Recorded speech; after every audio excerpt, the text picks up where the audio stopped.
Good morning. There's a lot of people in this room. From up here, it's like, whoa. I'd like to welcome you again to our conference this week, and I hope you are as excited to be here as we are excited to have you here this morning. I think the team has worked really hard to put together a really cutting-edge, timely agenda for you guys over the next 3 days. So I hope you have an opportunity to dig deep into the topics that interest you to advance your work. I have the privilege and the pleasure of introducing our keynote this morning, Dr. Timothy Renick. Dr. Renick is Vice President for Enrollment Management and Student Success, Vice Provost, and Professor of Religious Studies at Georgia State University in Atlanta. Since 2008, he has directed the student success efforts of the university, overseeing among the fastest improving graduation rates in the nation and the elimination of all achievement gaps based on students' race, ethnicity, and income level. Dr. Renick has testified on strategies for helping university students succeed before the U.S. Senate and has twice been invited to speak at the White House. He was named one of 2016's most innovative people in higher education, and he was named that by Washington Monthly and was the recipient of the 2015-2016 Award for National Leadership and Student Success Innovation. He currently is principal investigator for a $9 million U.S. Department of Education grant to study the impact of proactive, predictive analytics-based advisement on 10,000 low-income and first-generation students nationally. A summa cum laude, Phi Beta Kappa graduate of Dartmouth College, Dr. Renick holds his MA and PhD in religion from Princeton University. Please join me in welcoming our esteemed keynote speaker for this morning. Thanks, Tracy. Thanks very much, Tracy. I appreciate that. Well, good morning. It's a pleasure being here. In fact, it's an honor being here. I so appreciate the work that you do. I hope my comments this morning can build some momentum, as the Assistant Secretary was just talking about. In fact, I think what you're going to hear over the next few minutes is an important example of systems change. A university that was doing things in a particular fashion that has made significant change over a relatively short period of time. And by the end of my comments, I hope that this can be some inspiration to your work. Although it's not at all in the area of special ed per se, it shows the impact that these systems changes can have upon the students who most need and will most benefit from our help. Let me see if I can get our slides going. There we go. So what I'm going to do this morning is talk a little bit about my home campus, Georgia State University, and the challenges we've faced and how we've tried to deal with them in perhaps some atypical fashions, and ultimately show you some of the results. But first I'm going to start with some national data that indicates the challenge we face at the post-secondary level. These data are from the New York Times. It's the percent of Americans who hold the bachelor's degree disaggregated by economic quartile. Covers the last 40 years from 1970 to the present. And what you can see, even if you're in the back of the room, is there have been significant changes in bachelor's attainment over the last generation, but entirely in the upper half of the economic spectrum. If you're among the 25% wealthiest Americans by annual household income, your prospects of holding a college degree have changed immensely. From about 40% of the population in 1970, now over 80%. That's great, and we want to celebrate that. But my focus this morning is going to be on those bottom bands, where the picture you can see is much more sobering. If you're among the 25% least wealthy Americans, your prospects of holding a college degree have changed hardly at all, from about 6% to 8%. And what you can see graphically here is the gap between the wealthiest and least wealthy Americans is not getting narrower, it's getting wider. In fact, it's basically doubled over the last generation.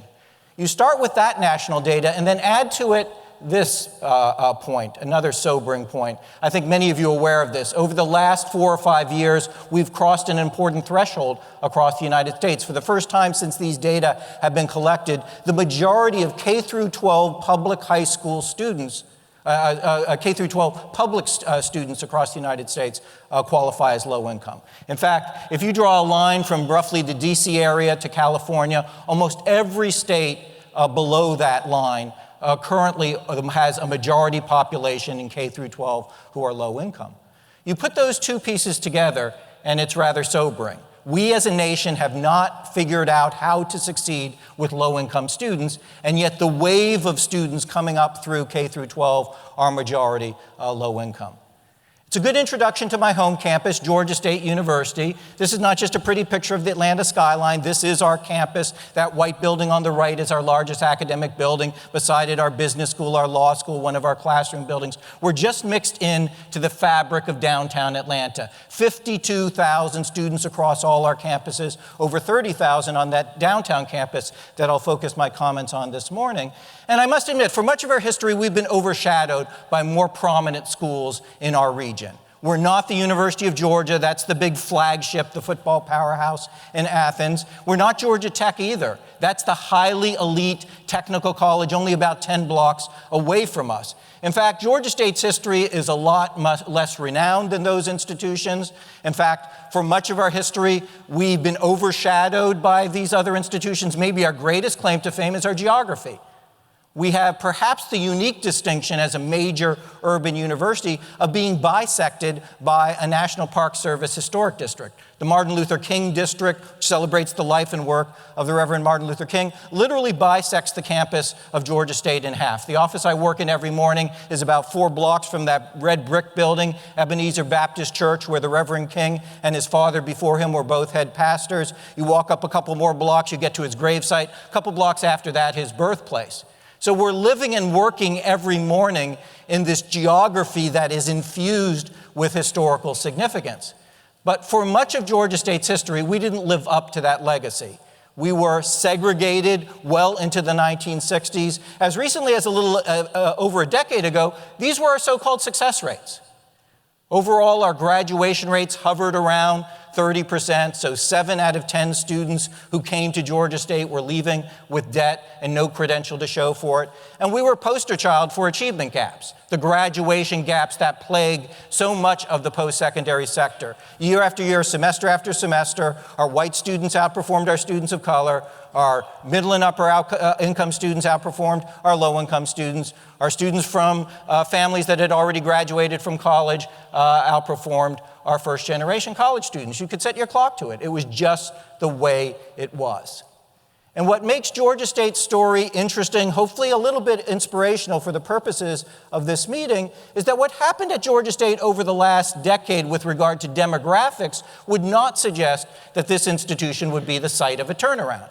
For one thing, we were going through significant changes that were reflecting changes going on in Georgia and throughout the Southeast. Our student body was getting a lot more diverse. When I arrived at Georgia State as a faculty member 30 years ago, it was a majority white commuter school. 70% of the students were white. But in its downtown location and given the students we serve, we have become rapidly one of the most diverse institutions in the Southeast. So that now almost 70% of our students are non-white. We have no majority population. The largest single group now are African American students, about 39%. Our 2 fastest growing groups are our Latino, Hispanic, and our Asian students. The other demographic change that went on over the last decade is that our students, quite frankly, got a lot less well-resourced financially. The recession hit Atlanta, hit Georgia very hard. At one point, the city of Atlanta had the highest unemployment and the highest mortgage default rate in the entire United States. And the families that got hit hard by the recession were not predominantly the sons and daughters of Georgia Tech and Emory and the University of Georgia. They were the first generation low-income students of color that enroll at Georgia State. These were the families that were losing jobs and homes and so forth. And so over a very short period of time, we more than doubled the number of Pell students we enroll at Georgia State. The start of the recession, we were at about 30% of our population. We quickly grew almost to 60% of our population being Pell eligible. The average Pell family in America last year came from an annual household income of about $25,000 a year. So all of these Pell students are the students that basically American higher education has failed. These are the students in the bottom band of that first New York Times chart we were looking at a moment ago. And yet this became the norm for us. Talk about systems change.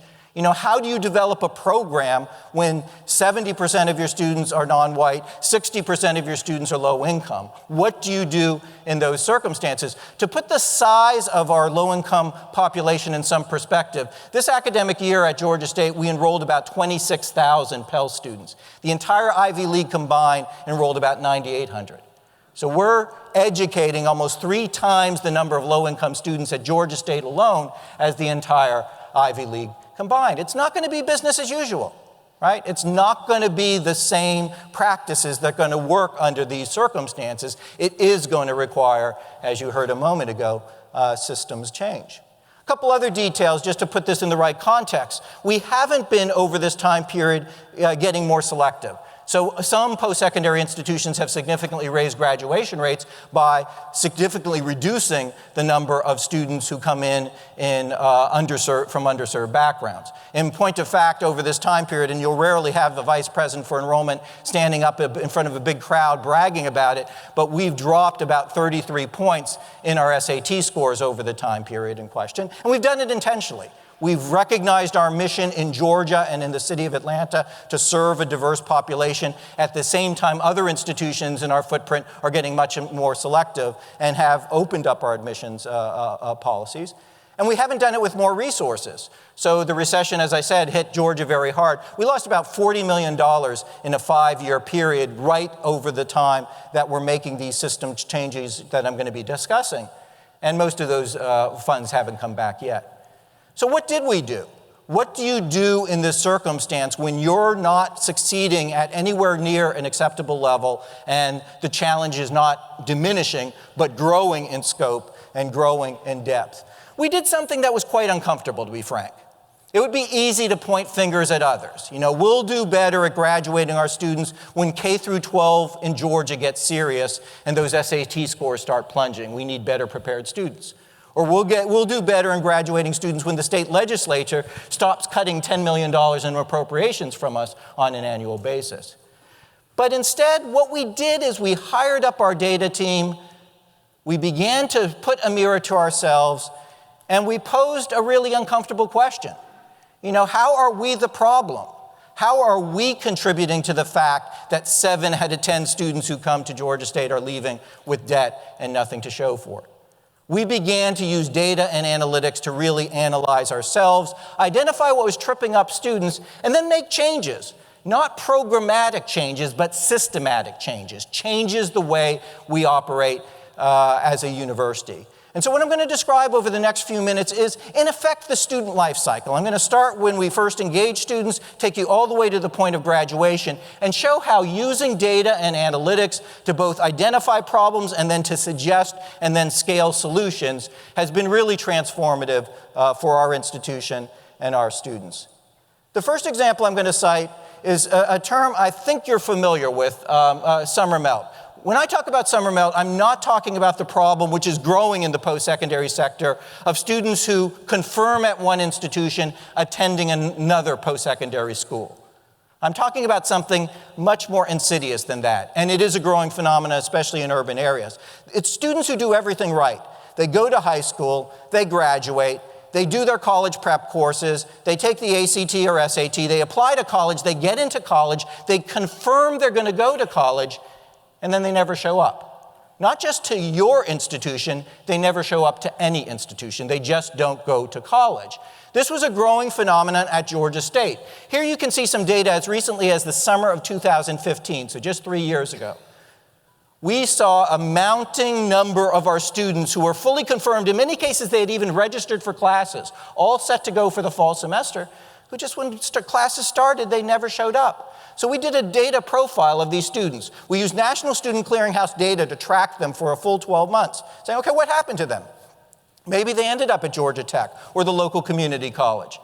But what we found is 12 months after being fully prepared and ready to start at Georgia State, almost 300 of our incoming freshman class from fall of 15 had never attended a single day of post-secondary work anywhere across the United States. They just melted out of the system.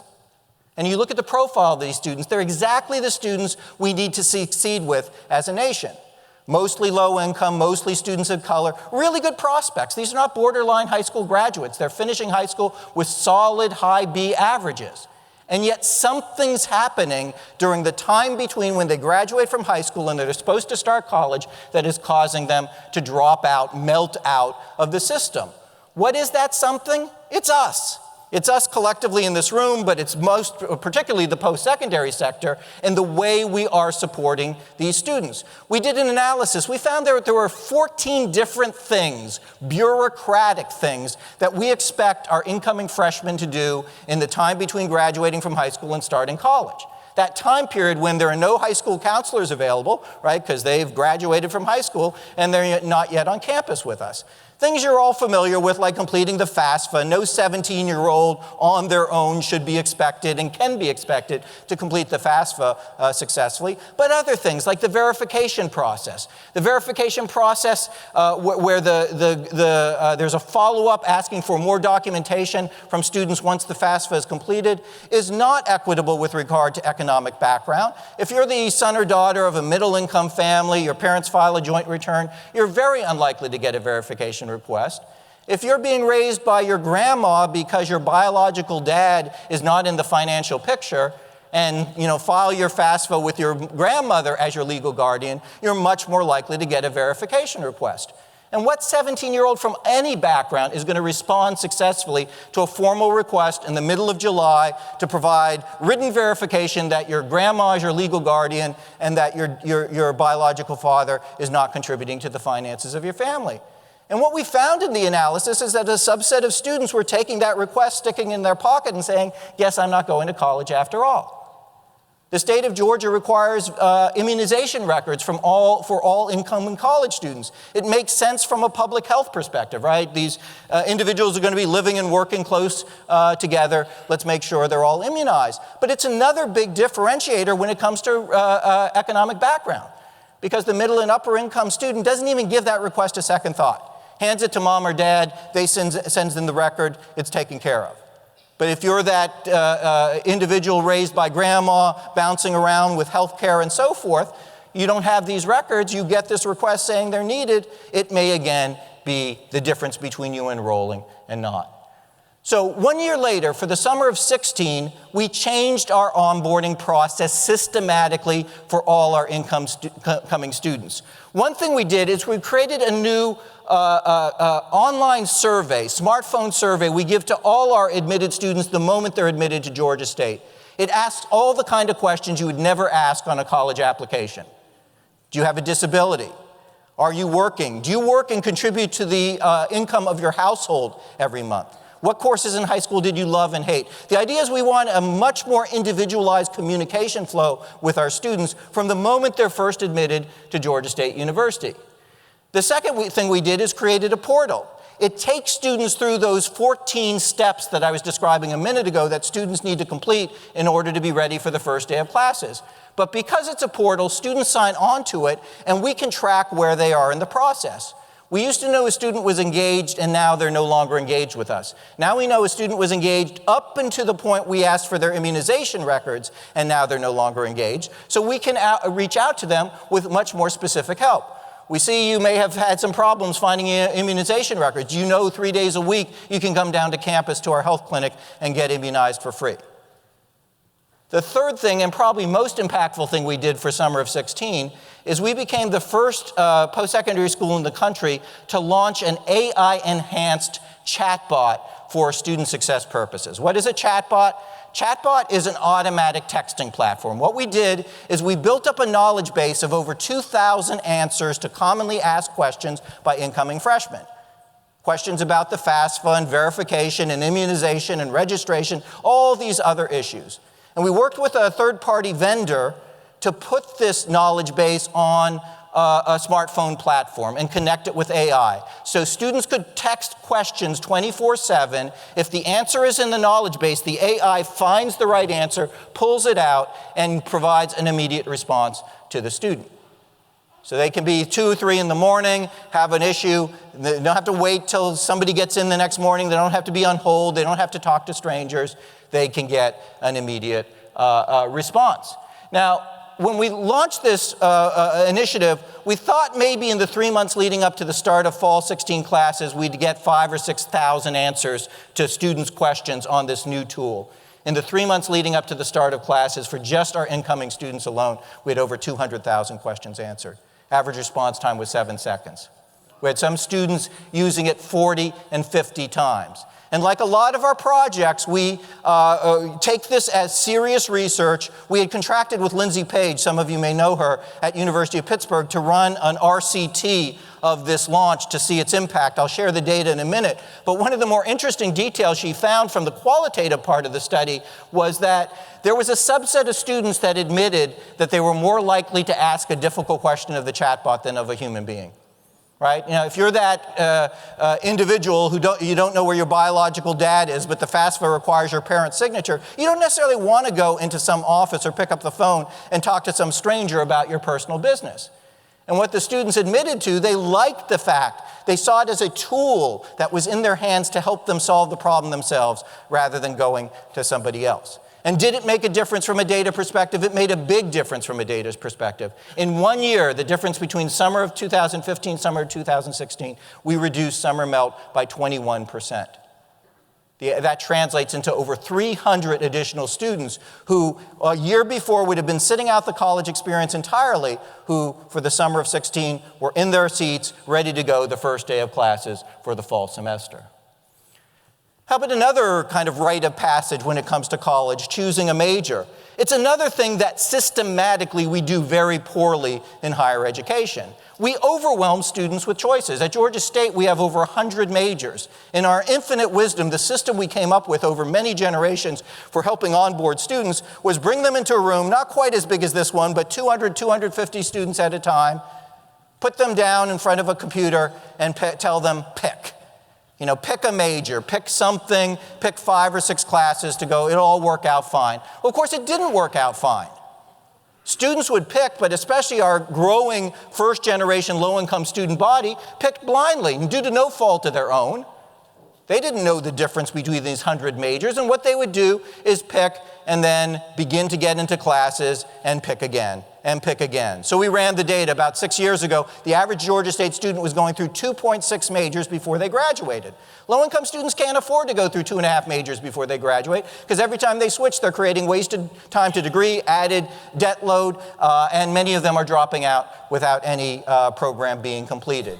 So we've changed at Georgia State the way we onboard all our students academically. We created another portal. As soon as students are admitted to Georgia State, they have access to this portal now.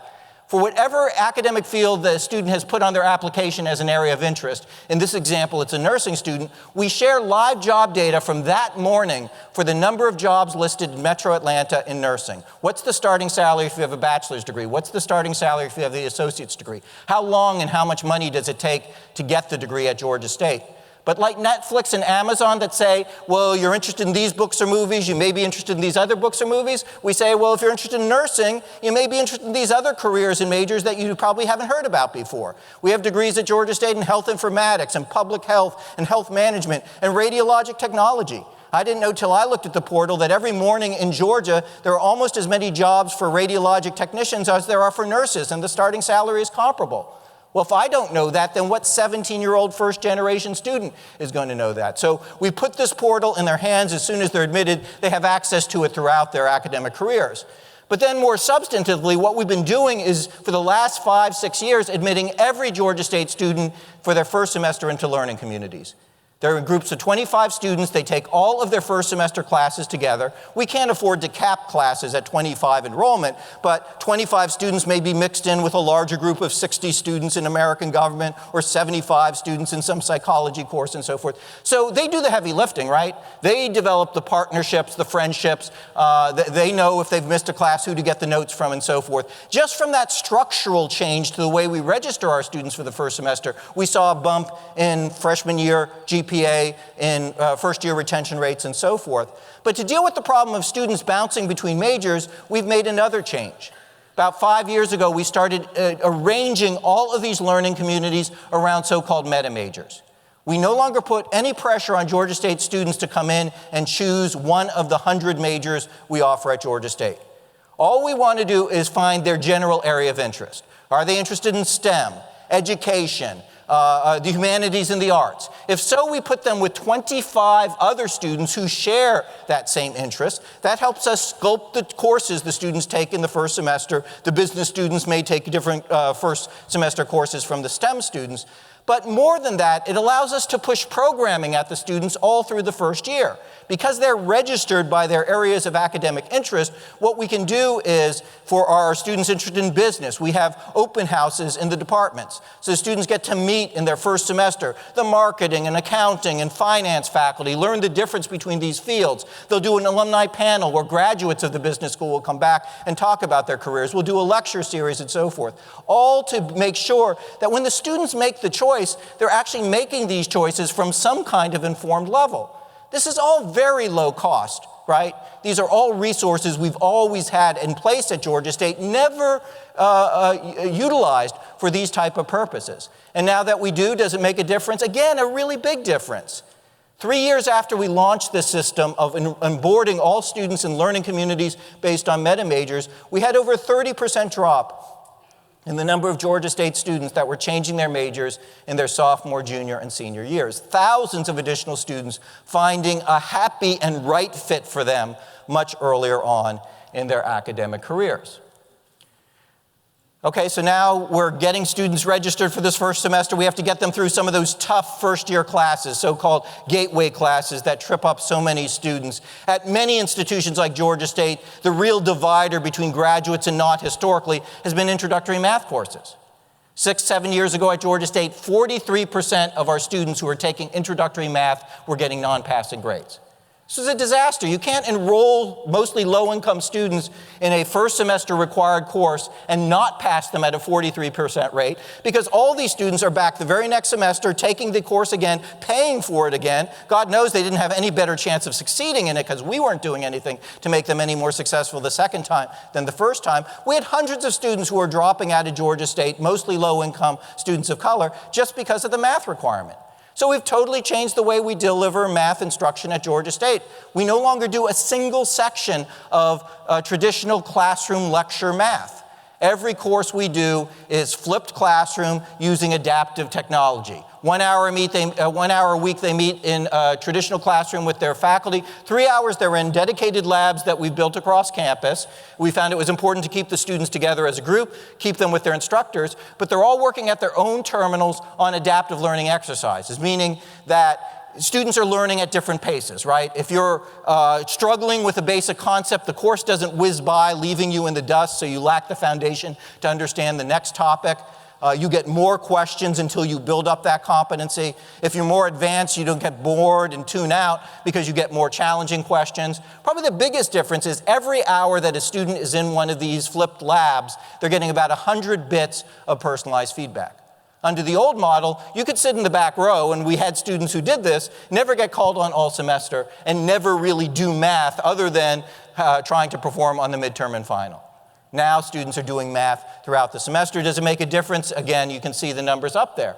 We're not where we want to be yet, but with the same material. In fact, I'm going to show you some data to show that the students are succeeding in math competencies at the next level at higher rates than they were in the past.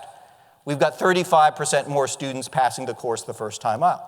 With 8,000 plus seats of introductory math offered every year at Georgia State, that's about 1,300 more students passing math the first time out than was the case just 5 or 6 years ago.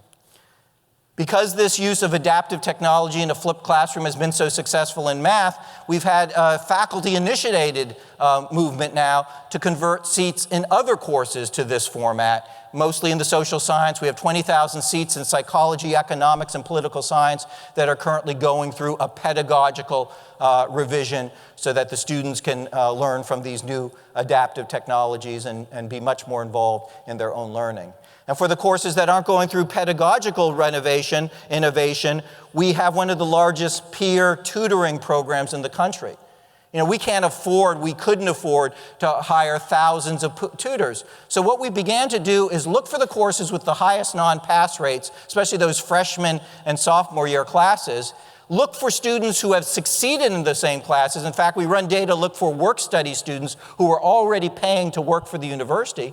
Now we pull them out of their current work assignments. You know, if you've got a freshman who has aced organic chemistry, don't waste them sitting at some front desk answering phones. Instead, we pull them out, we pay them to go through training, we pay them to sit in on the same organic chemistry class they succeeded in the past so they get to know the new students and instructor, and we pay them to do a structured instructional tutoring session 3 times a week.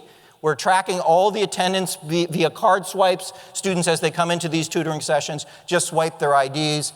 And what we've seen is huge changes in student outcomes. If we can get a student to attend at least 3 of these tutoring sessions during any given semester, they're doing about half a letter grade better. Just learning from their peers. And what we find is that the students who show up for peer tutoring, very different from the students who show up for faculty office hours.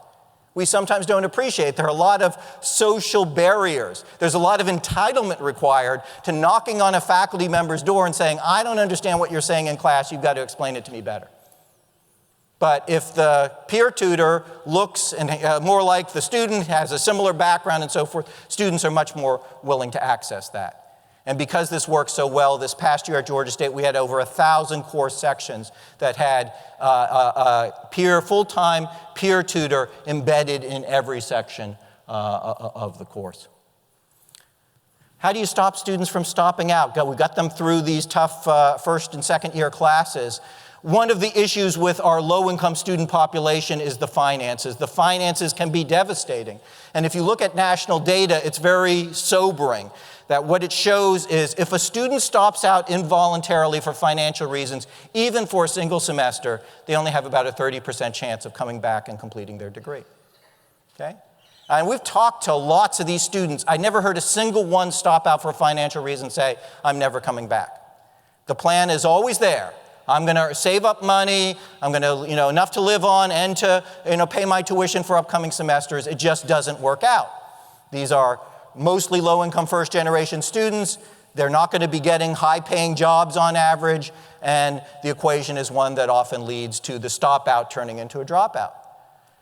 And, at Georgia State, about 6-7 years ago, we were losing 1,000 students a semester who were fully qualified academically and wanted to be there. They were registered for classes. They met the prerequisites. They were ready to go for the semester, but we were having to drop them because they couldn't cover the cost of their tuition and fees. 1,000 a semester. So back in 2011, we started a program, and we were told we were crazy at the time, where the student does nothing. They don't have to come into any office. They don't have to raise their hand and self-identify. They don't have to fill out any form. We're just looking at the data. We look for students who are close to graduating. We look for students who have unmet need. We look for students who have a balance below 1,500. And what we started to do the fall of 2011 is just put the money in their accounts. Right before we drop them, instead of dropping them, just put the money in their accounts. We started calling them up saying, don't make other plans Monday morning because you're good to go. We've covered it. You're ready to go for the semester. No payback, you're good to go. When the first couple of semesters, we had multiple students hanging up on us. They thought it was a scam. Nobody from Georgia State is giving me $900, $1,200, $1,100 and just put it in my account. But what we found over time is 2 things. One, wildly effective. We just had, the Gates Foundation's been interested in this program. Boston Consulting Group came in. They found that over the 6 years we've run this program, about 80% of the students who get one of these grants, averaging $900, is graduating within 2 semesters. Where else can we get that kind of return on our scholarship dollars, right? $900 producing 80% graduates. But why these students are great risks? One of the best indicators of whether a student will graduate from college is whether they're successful at doing college. And these are students who have passed their way through years of college efforts. They're close to graduating. And in many cases, the problem is they're losing eligibility for their aid programs. The Hope Scholarship in Georgia covers 127 credit hours. You need a minimum of 120 credit hours to get a degree, a bachelor's degree. So if you've had to stop out for work issues or family issues for even a single semester, you're going to run out of that scholarship before you graduate. We have students running out of eligibility for Pell or for loans and so forth. Give them that last little boost and get them across the finish line. The second thing we found, and this is surprising to some, is this program more than pays for itself. And Boston Consulting Group confirmed this, that this is a program over the last 6 years that has run in the black, not the red.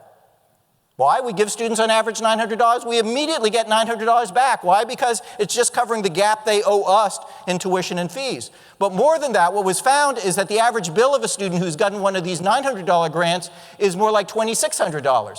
So we not only get $900 back immediately, we also hold on to the $1,700 that they've already paid out of pocket to try to cover their semester's bill, out of loans, out of their own work monies, and so forth.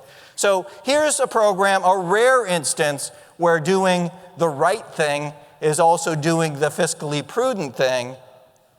So why aren't more of us doing this? Over the last 6 years at Georgia State, we've given over 11,000 of these retention grants. And this past year alone, about 1,300 of the students who crossed the stage with bachelor's degree were recipients of one of these grants. Last step I'm going to talk about this morning is keeping students on track academically. We've got them onboarded, registered in majors through freshman year classes. How do you get them across the finish line? Again, we had problems. We had hundreds of students dropping out every semester for academic reasons. And what is most disturbing if you're on the ground doing this work is, some people, outsiders, think there's some way that the student signals they're about to drop out. They don't. Very few come into any office and make a pronouncement. I was a Georgia State student the last 3 years, and now I am dropping out. What happens is they're registered one semester. They don't register the next. You may call them up, text them and so forth, hope they'll come back. They don't come back. They don't come back. And, they just kind of morph into a dropout. And so what we wanted to find back in 2011 was a way to identify 6 months earlier, 12 months earlier, 18 months earlier, the behaviors of students that predate them dropping out. So we'd have some chance to intervene, some chance to actually talk to these students and see if we could set them on a different course. We ran a big data project. We used 2.5 million Georgia State grades, 140,000 student records. The point was simple. What are those academic decisions and behaviors that predate students dropping and flunking out of the university? We thought we'd find a couple dozen. We actually found 800. And so what we've been doing for 6 years, we'll have our anniversary in August, 6 years every day at Georgia State, every night as we update all our student information, we're tracking every single Georgia State student for every one of these 800 risk factors. If anyone is identified, the next morning they get outreach from an advisor assigned to that student. And there's some kind of intervention, some kind of mediation that occurs. What kind of things are we tracking? Really commonsensical things. We have these complex academic maps. This is what it takes for a chemistry major to graduate from Georgia State in 4 years. Taking all these courses in just the right sequence with the right minimum grades. But we never previously had been tracking the students on where they were in their maps. And, a student would register for the wrong class and nobody would notice until after the student had finished taking the class. Now we're tracking every night whether the student is on track, registering for the right courses. If they've registered for the wrong class, we get them into the right class before the semester begins. And then predictive analytics. We sometimes get these journalists writing about this like it's some kind of Orwellian, futuristic thing. It's just finally delivering to students common sense advice at scale. We found in our data that there's a strong correlation, for instance, between the first grade a student gets in his or her major and their chances of graduating on time. We've run this data for every major at Georgia State. This is just a sample. But if you look in the center of the screen, if you're a political science major and get an A or B in your first political science class, you're graduating on time at over a 75, 80% rate, which is great for us. You get a C in that first class, you're graduating on time at a 25% rate. But what historically had we done with that C student? Zippo, right? You pass them on, worse than nothing, because most of our students are first generation low income, and we mislead them. We tell them you got a C grade in your first political science course, you're now ready to go on and take upper level political science courses. Which one of us in this room looking at that data could sit in front of a student and say, you're ready to go on and take upper level political science courses if you have a 25% chance of succeeding? And what we would do historically is sit back and wait for the almost inevitable to happen. 3 out of 4 students would go on and take those upper level courses. Whatever weakness was evidenced by the C grade in the introductory course becomes exacerbated. So maybe there are reading or writing issues. Maybe it's just that they're working 40 hours a week. But whatever the problem is becomes exacerbated because there's more work in the upper level work and they collect D's and F's. And after 3 or 4 semesters of collecting D's and F's, then we intervene. Now, how backwards is that as a system? And so what Georgia State has done for the last 6 years is a different system. As soon as that C grade is recorded, there's an intervention. Let's talk about it. Let's look at the papers and exams, look at your work schedule. Let's figure out why you didn't do as well as we'd all like you to do. And let's intervene now rather than later on. The trick here is scale. Over the last 12 months alone, we've had over 54,000 one-on-one meetings with Georgia State students that were prompted by alerts coming out of the system. We did not correct 54,000 problems, I can assure you that. But I can also assure you that just a few years ago, these were 54,000 issues that were going completely undiagnosed. Students were signing up for the wrong courses, they were underperforming in prerequisites, they were in dead-end majors, nobody was lifting a finger. We were expecting our students to have diagnostic powers that we as a university were unwilling to assume and take responsibility for. So now we're finally taking some responsibility for actually giving students the day-to-day advice that they need and helping to keep them on track. And does it make a difference? Again, a big difference. We launched this in the summer of 2012. You can see immediately we saw significant gains, 4-5-point increases in overall retention progression rates. The biggest gains, by the way, were not for our traditional freshmen. The biggest gains were for our adult learners, our military learners, our part-time students, our transfer students. These are all the students at a big school like Georgia State who tend to sail under the radar screen. They miss the programs, right? They miss the freshman orientations and all the experiences and so forth.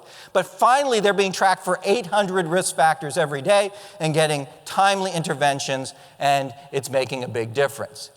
We've seen significant drop in time to degree since we've launched this platform. Not because we've diminished any academic rigor or any academic requirements, but because students are meeting the requirements much more efficiently. They're not taking the wrong courses, they're finding the right major, they're passing math the first time out, and as a result, they're graduating with much fewer wasted credit hours, so-called. Since we launched this, again, summer of 2012, you can see the decline occurs right at that point. We've cut about half a semester off the average time it takes a Georgia State student to earn a bachelor's degree. And if you think that doesn't matter for the students, that's about $15 million in savings in tuition and fees for this spring's graduating class compared to the graduating class before we launched this particular initiative. And finally, and maybe most importantly, especially for some of your purposes back home in your own programs, what we've seen with this use of predictive analytics and advising is exactly contrary to one of the greatest fears when we launched. When we launched in 2011-12, this was not very common at all in higher education. And while most of the faculty and staff were supportive, I do remember one criticism that came up more than once.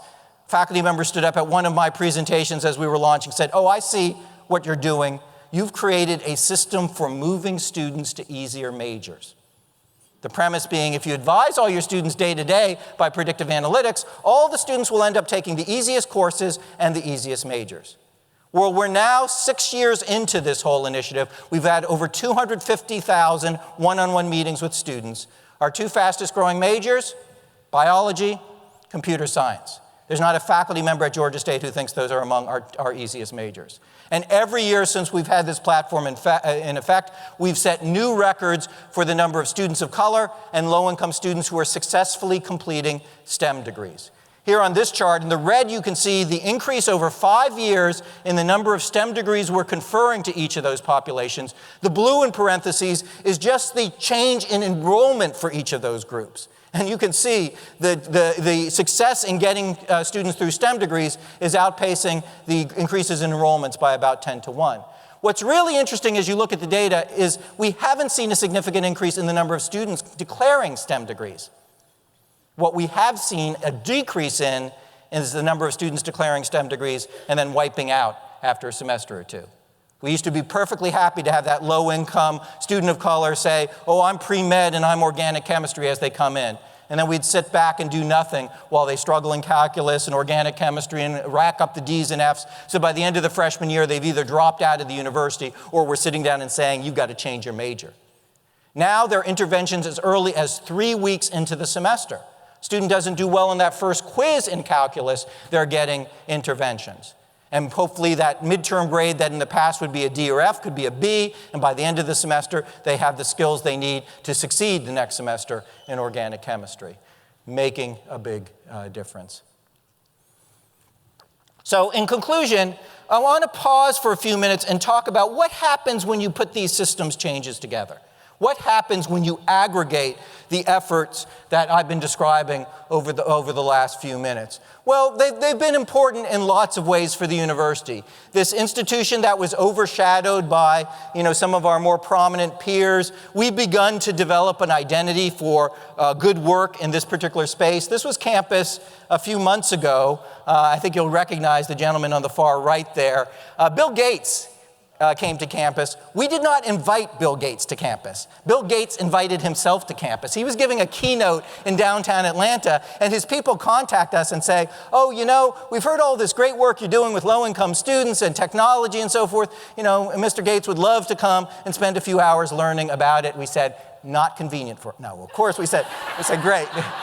But what was interesting is when he came, he did not meet the president, he did not meet the provost. He spent 3 hours with myself, one of my colleagues, talking about all these programs, and with 4 of our students who had, used these programs, and was just fascinated by that experience. So, it's nice to begin to get that kind of attention. As you heard in the introduction, we've had the opportunity to testify before the Senate, to speak at the White House and so forth. That's all good for the identity of our campus and for morale of faculty and staff.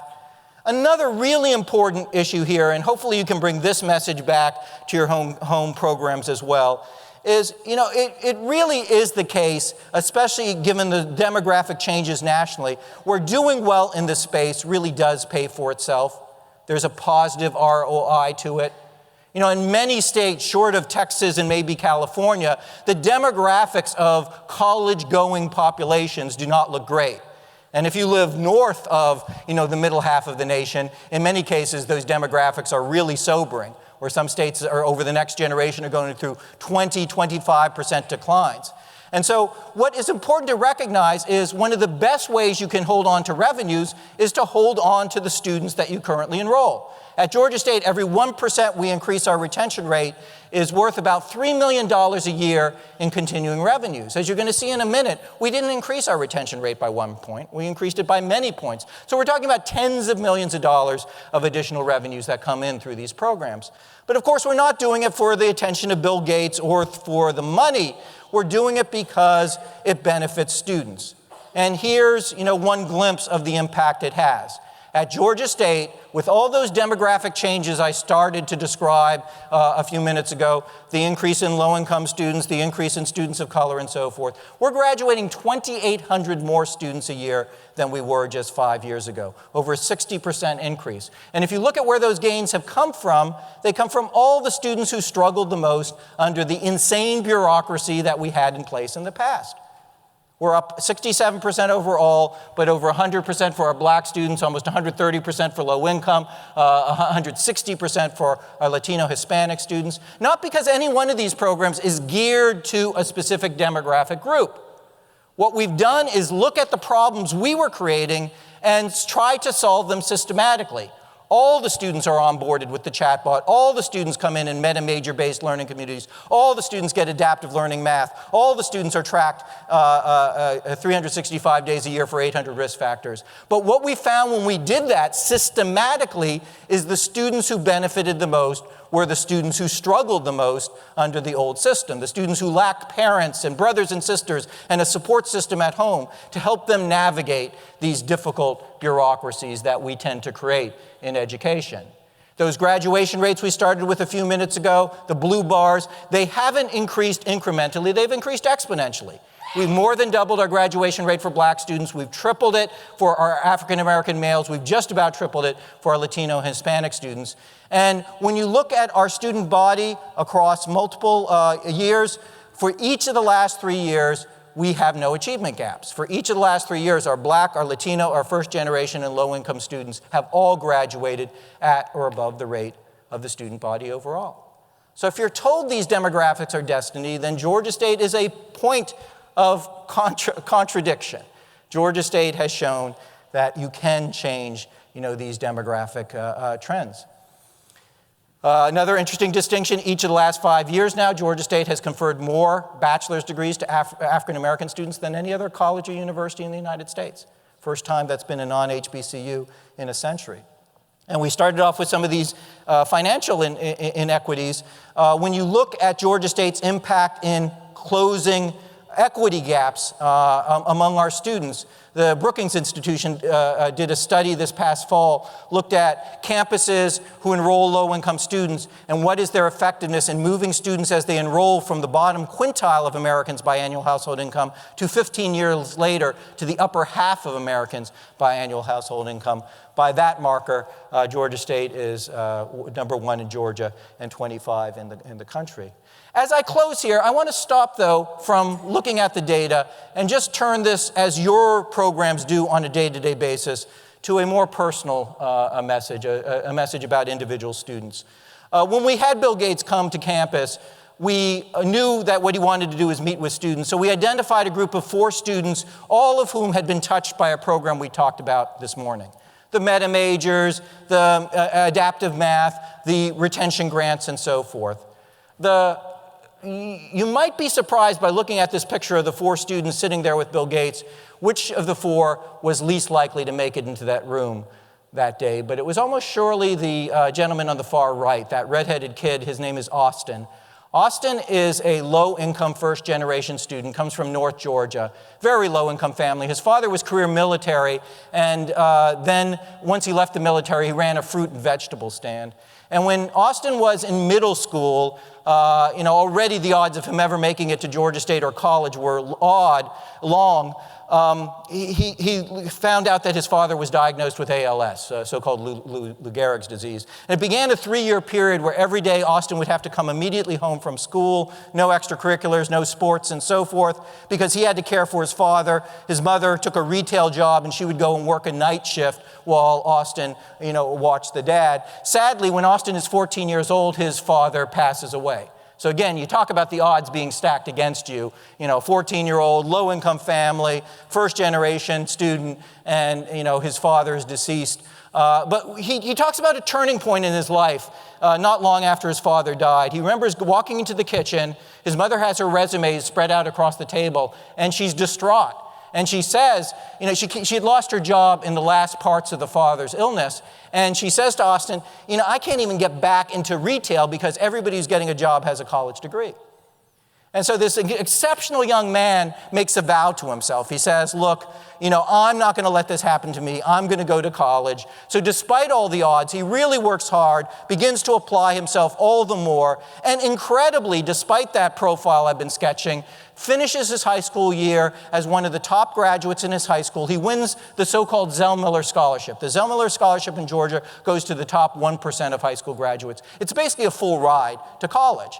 And he is so excited. He comes down to Georgia State, actually takes the bus, doesn't have a car, visits Georgia State, decides he's going to come to Georgia State. Everything is set. He's admitted, ready to go, until he gets his bill in the middle of the summer leading up to fall classes. And it's thousands of dollars more than he had anticipated. He's so embarrassed by his own miscalculation, he at first doesn't even tell his mother because he knows how distraught and disappointed she's going to be. And like a lot of first-generation students, he blames himself. He says, I'm an idiot. I must not have calculated this the right way. But because he was enrolling for the fall of 16, we had that chatbot available. In fact, that's how we identified Austin for this particular event. He had used the chatbot 40 times during the summer.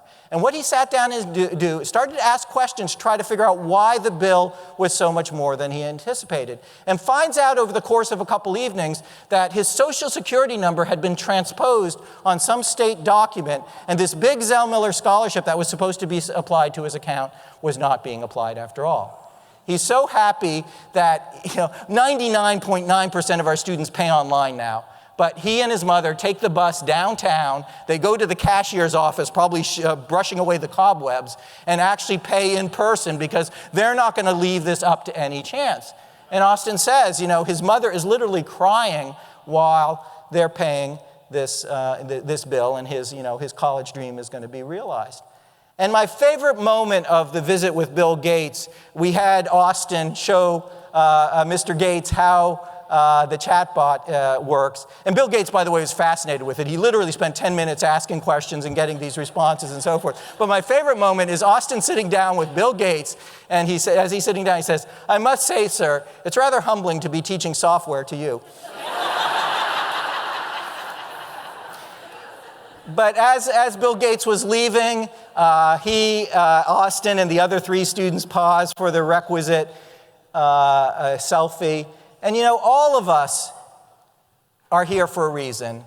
All of us are here, and the data is nice, the analytics are great, but the reason we do it is, that selfie. We don't want to live in a world where, somebody like Austin, who's done everything right, in fact, so much more than we can expect most students to do, is not in that selfie because something we could have done better, something we could have done differently, could have made the difference for that individual. So, let me close by just saying how much I admire your work. This is really life-changing work that you do on a day-to-day basis. And the conversations over the next couple of days are so important because if we can do this work better, then we can make sure that Austin, and not only thousands, but literally hundreds of thousands of Austins across the country have every opportunity and every chance to succeed in the way we know they deserve to. So thank you very much for your attention, and thank you for your work.